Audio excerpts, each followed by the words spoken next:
Hello everyone, welcome to my YouTube channel. आज हम discuss करेंगे क्लासिफिकेशन ऑफ फ्यूल्स। ईंधन का वर्गीकरण हम किस प्रकार से कर सकते हैं।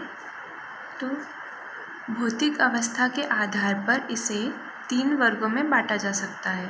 तो जो फ्यूल की फिजिकल स्टेट होती है, इसके अकॉर्डिंग इसे हम 3 टाइप्स में बांट सकते हैं। सबसे पहला हो जाएगा सॉलिड या ठोस फ्यूल। तो ये जो सॉलिड फ्यूल होता है किस रूप में होता है, सॉलिड रूप में होता है, इसीलिए इसे पहले हमने बांटा है ठोस ईंधन के रूप में। तो ये भी 2 प्रकार का होता है। पहला होता है प्राकृतिक और दूसरा होता है कृत्रिम रूप से बनाया हुआ। तो प्राकृतिक जो होता है ईंधन, प्राकृतिक ईंधन लकड़ी, पीट, लिग्नाइट, बिटुमिनस, कोल और एंथ्रासाइट प्रकृति में पाए जाने वाले ठोस ईंधन है। और वहीं हम अगर आर्टिफिशियल सॉलिड फ्यूल्स की बात करें तो लकड़ी का कोयला, जला हुआ पीट, संपीड़ित कोक एंड पेट्रोलियम कोक आदि कृत्रिम रूप से तैयार किए गए ठोस ईंधन है। अब जो सॉलिड फ्यूल होते हैं उनके मेरिट्स क्या क्या है उन पर आते हैं। तो सॉलिड फ्यूल के जो गुण हैं वो है, सबसे पहला ठोस ईंधन का उत्पादन मूल्य कम होना चाहिए। जो हम सॉलिड फ्यूल ले रहे हैं उनको जो हम उत्पादन मूल्य है जिस पर हम लेते हैं वो कैसा होना चाहिए, कम होना चाहिए। सेकंड आ जाएगा यातायात में सरलता होनी चाहिए। तो जो सॉलिड फ्यूल है उनका ट्रांसपोर्ट जो होता है वो इजी होना चाहिए। थर्ड हो जाएगा उनका ज्वलन ताप मध्यम होना चाहिए। फोर्थ हो जाएगा इनके भंडारण में किसी प्रकार के विस्फोट होने की संभावना बिल्कुल नहीं होना चाहिए। अगर हम इन्हें स्टोर करते हैं तो किसी भी प्रकार से ये विस्फोट ना हो पाए, इसकी संभावना बिल्कुल शून्य होनी चाहिए कि ये किसी भी तरीके से विस्फोट ना हो सके। इसके बाद आ जाते हैं सॉलिड फ्यूल के डीमेरिट्स पर।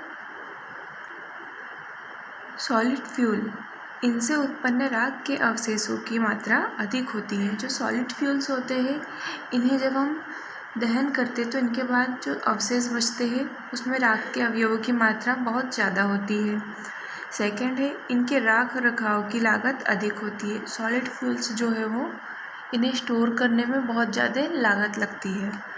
थर्ड हो जाएगा इनके दहन पर नियंत्रण करने में कठिनाई होती है। अब हम आ जाते हैं सेकेंड टाइप पर जो है लिक्विड फ्यूल्स। लिक्विड फ्यूल्स क्या होते हैं, जो द्रव रूप में ईंधन पाए जाते हैं उन्हें कहते हैं लिक्विड फ्यूल्स। तो ये भी 2 टाइप्स के हो जाएंगे। पहला हो जाएगा प्राकृतिक ईंधन, दूसरे हो जाएंगे कृत्रिम ईंधन। तो नेचुरल लिक्विड फ्यूल्स में अपरिष्कृत पेट्रोलियम और कृत्रिम गैसोलीन प्रकृति में पाए जाने वाले द्रव ईंधन है। और कृत्रिम रूप से बनाए गए आर्टिफिशियल लिक्विड फ्यूल्स में आ जाएंगे पेट्रोलियम से प्राप्त प्रभाज, जैसे petrol, diesel, gas oil, kerosene, coal tar, alcohol, naphtha, benzene आदि कृत्रिम रूप से तैयार किए गए ईंधन हैं। अब हम बात करें कि जो लिक्विड फ्यूल्स है इनके मेरिट्स और डीमेरिट्स क्या क्या है। तो लिक्विड फ्यूल्स के मेरिट्स में आ जाएगा द्रवीय ईंधन का महत्वपूर्ण स्रोत प्राकृतिक अवस्था में पाया जाने वाला तेल है जो कि पेट्रोलियम आता है। फर्स्ट, यह ठोस ईंधन की अपेक्षा अधिक कैलोरीफिक मान रखता है। सेकंड, यह स्वतः ज्वलनशील नहीं है। इनका आसानी से भंडारण किया जा सकता है, बिना धुएं के जलते हैं। लिक्विड फ्यूल जो होते हैं वो बिना धुएं के जलते हैं। इनकी कीमत बहुत कम होती है। तो जो लिक्विड फ्यूल होते हैं वो सॉलिड की अपेक्षा सस्ते मिल जाते हैं। इनकी डीमेरिट्स हम देखें तो ठोस ईंधन की अपेक्षा अधिक मूल्य है।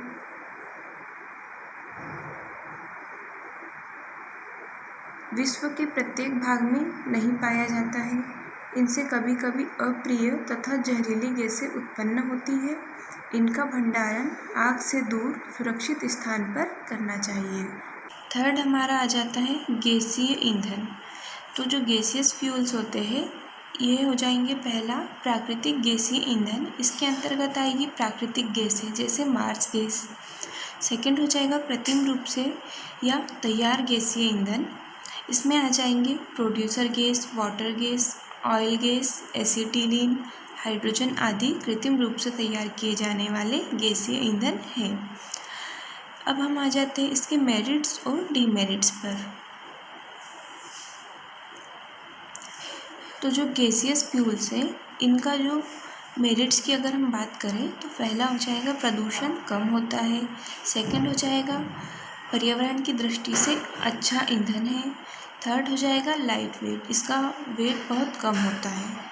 इसकी मेरिट्स के बाद हम बात करें डीमेरिट्स की।